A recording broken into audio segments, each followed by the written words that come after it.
Hey everybody, it's Jason Blaha here, and one of the things I get asked on occasion by people is, why are you so critical of the supplement companies, and why do you bash on them so much when you're all into capitalism, you're into free market capitalism, like full libertarian style capitalism? There's a big conflict there. That doesn't make any sense. You're pro big business. Let me put on my +5 hat of weaponsmithing. Let's do a little bit of crafting and let's talk about that.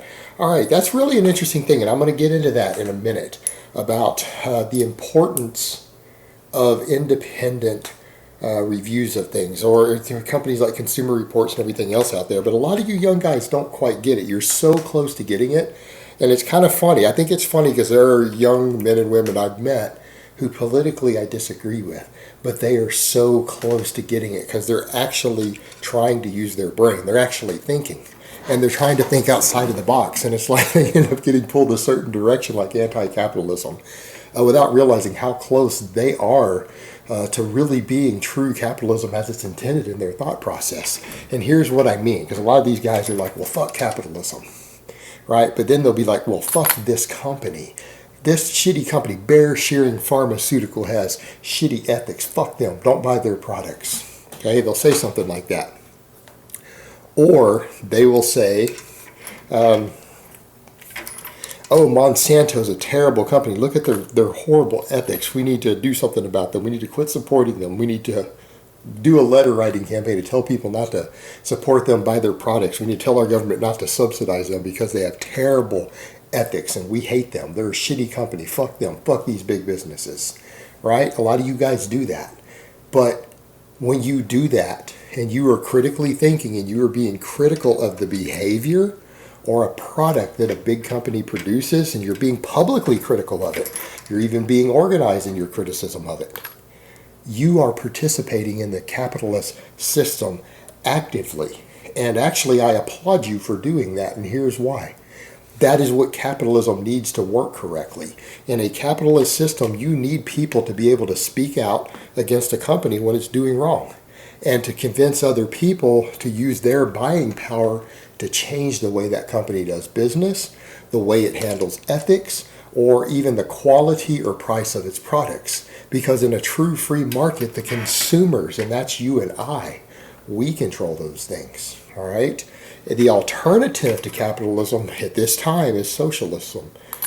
Socialism in place. Well, in a state-run economy, you don't have a right to disparage products. You're not an enemy of the state when you do that. Okay, you see the difference? But in a true capitalist system, people who don't like the way a company behaves have a right, and some would argue they have a duty, an obligation to speak out and say something. And a lot of you young guys do that, and girls, who are kind of anti-big business without understanding that you're actually doing capitalism a favor. You're being an active participant. You're being critical of companies for the way they do business in some way to force them to change. In a true free market, that's what you want to do. You want to have the consumers be influenced to force a company to do business a different way, or it loses money, it loses profits, okay? Without government interfering. All right, that's the beauty of a capitalist system. It puts the power in the hands of the consumers, in the hands of the people. So, you guys are doing it right. You're just not quite grasping that that's actually what you're doing. And it's kind of funny when I see that, because a lot of you guys don't quite grasp that. You're so close to getting it. And it is kind of nice to see that, as much as I might laugh at the Bernie Sanders supporters and everything. But a lot of them create valid criticisms of these big companies. And some of them do a really fantastic job of it.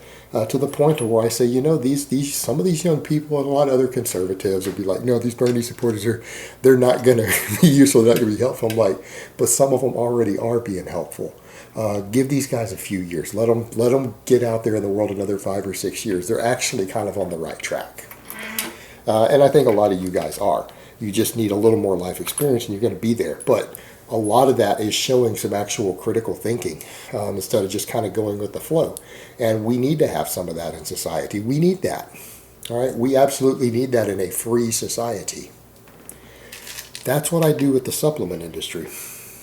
That is exactly what I do to the supplement industry. It's a dirty industry that in general has bad ethics, sells overpriced garbage, and oftentimes completely useless or even dangerous products. If no one is out there calling them out on it, because you got to understand, most of the people out there toe the line with the supplement industry. They use their advertising power to get people to praise them, to get endorsements, to get all these YouTubers to endorse their products, sponsor their products, give them a little cut of money, and to overlook the fact that it might be garbage, that might not do anything, or they might be charging 10 times what it's worth, or it might even be a product that's going to be dangerous or problematic in some way. Meaning it's a product that might get you to fail a drug test. All right, you get tested in a sport, you fail it because of this product. Or worst case, there have been meth analogs found in some of these over-the-counter products. You fail a drug test at your job because of a supplement you're taking. And a lot of these guys, when they're not going to talk about that, it's like, fuck you, they're getting paid to talk about it, so who cares about your little job? See what I mean? This is a problem, and no one else is out there. If there aren't enough dissonant voices saying, hey, you guys need to take a closer look at this industry.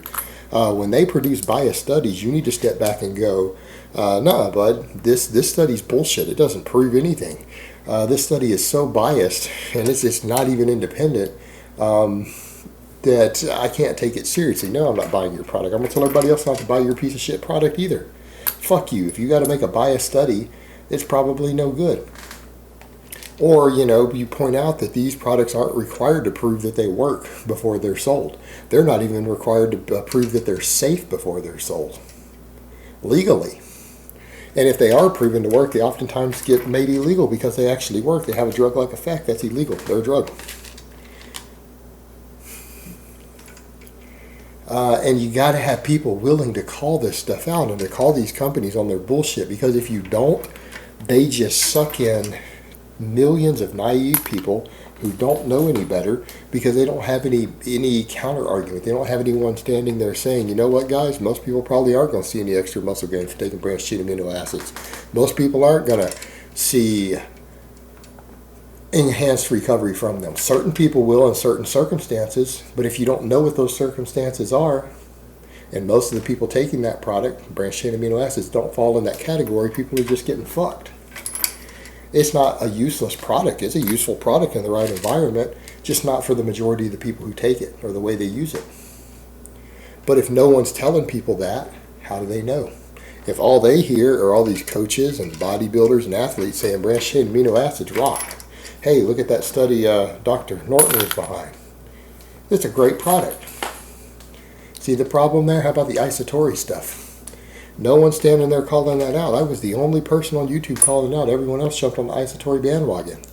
They produced a supposed study. You know what? The study was terrible, showing the gains that it showed, and there was no broad spectrum analysis. The researchers at the university, because they were paid to do this, they just gave the supplement to their test subjects without seeing what was in the container. They took the company's word regarding what was in the container. See the problem with that? That's not how that's supposed to work. They would have said, hey, what's the active ingredient in here? What's the most important ingredient? Okay, that one, we're going to go isolate that and make that ingredient in a lab. We're going to give it to our test subjects. That would have been a better study. No, they just took whatever was on the bottle. And they just assumed the company was honest with them. Yet the test subjects got steroid-like muscle gains, and they had some side effects. They had some side effects that the researchers couldn't explain. And those side effects very closely match the exact same side effects of very strong oral anabolic steroids. You guys see the problem with a study like that? I sure do. Steroid-like gains and steroid-like side effects, and side effects that the scientists doing the research couldn't explain based upon what was supposed to be in the bottle. It didn't match. And they mentioned that. We don't have an explanation for these side effects. Well, I do. It's the same explanation you have for the muscle growth from a product that can't produce muscle growth. And that people were paying $80 a bottle for that shit. And then on top of it, WADA puts out a memo stating that technically if you take this ingredient, because just the ingredients list on it is technically a violation of their Anti-Doping Act. You can't compete in any WADA sport, so don't take it. Don't take it if you compete in any sport covered by WADA, any federation or organization covered by them. See anybody else talking about that? No, you didn't. You've got to have people doing this for every industry. I happen to do this for the supplement industry. You've got to have dissonant voices who are saying, hey, don't throw your money away on these products. You know, and here's the thing. You get some people, and this is one of the biggest criticisms I've got from a lot of the people who hate me online, that me being biased against these things is taking money out of people's pockets, people who might be trying to feed their families. And that's one of the criticisms of me, that's wrong, that I'm costing these people money who are working hard. But here's the thing. They're not working hard in an honest industry making an honest product. The worker out there who's doing the work, he can go get a job working for another company if these companies go under. Okay? These companies are doing bad business. A lot of them are doing bad business with bad ethics and putting out basically products that are virtually fraud, in some cases illegal. It's not necessarily the worker's fault, but those workers, once they learn a skill, they can go do a different job for a better ethical company if that one gets shut down or people quit buying the products. The only people I'm hurting are the people who are scamming people. Think about that for a minute. And yeah, everyone deserves to make a living, okay? Everyone deserves to be able to, who wants to work and do a job or even run a company, everyone who's willing to work in some way should have the basics. You know, I agree with that. If someone is willing to put in the work, they should have the means to survive as a result of it. But if they're doing it by basically stealing from people and conning people, come on. No, that's not acceptable. And to criticize someone for calling people out on that is a criticism is just absurd, because that's condoning the behavior of those people. It's condoning them basically conning people, cheating people out of their money. Okay? And again, if you don't have people willing to do this and discuss these things and discuss these companies, and for me to get up and say, you know what, fuck Isatori, fuck Scivation, fuck these companies. These products are garbage. This is my opinion on it, and this is why. If you don't hear dissonant voices, then all you hear are the people who are the paid sponsors, people getting the kickbacks, who just love all this stuff. Because you got to remember, most people in the industry, most people in this industry are in the pockets of the supplement companies. And you know what they do? If you're not in their pockets, they turn the screws on you a little bit. When you're a dissonant voice or you speak out against supplements, they turn the screws on you a little bit. You don't have supplement sponsorship, they approach you, like I have been, and they start offering you deals. Because they can't have people floating around out there who aren't at least under the thumb of one of these companies a little bit, because that's not good for business. And they sure don't like people like me being a dissonant voice. And I've definitely learned that. They will hit you pretty hard. That's the nature of it. But you know what? People have to keep doing it. Someone has to do it. All right? And it have to be people sometimes, because you're going to deal with threats. I mean, when you're a dissonant voice against any big company who has lots of money and influence, of course you're going to take some hits for it. Of course you're going to take some hits for it. But you've got to have people who can roll with the punches on that. And if you don't have people who can do that, don't have people who are willing to stand up to these companies when they are doing wrong and they have bad ethics, they're going to continue to do so, and they're going to rip off more people. You have to have those dissonant voices.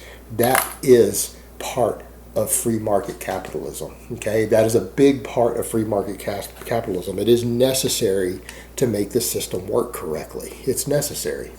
And when you start silencing those dissonant voices, that's when it no longer becomes capitalism. All right, that's no longer a free market anymore. That's the powerful and the wealthy silencing opposition so that they can do whatever the hell they want. That's not capitalism. That's something entirely different. That's almost a form of basically economic fascism. And there's an enormous difference between the two, because capitalism is a form of freedom. So hopefully that explains all of that. So for people who wonder how I can be such a big supporter of capitalism yet speak out and speak so harshly against these big businesses inside this industry, there you have it, because I am actively participating in the capitalist system. Okay? That's what I'm doing. And providing a dissonant voice that is very much needed. Alright guys, but that's really all I have to say on that today. I hope it's been informative, and I will talk to you guys next time.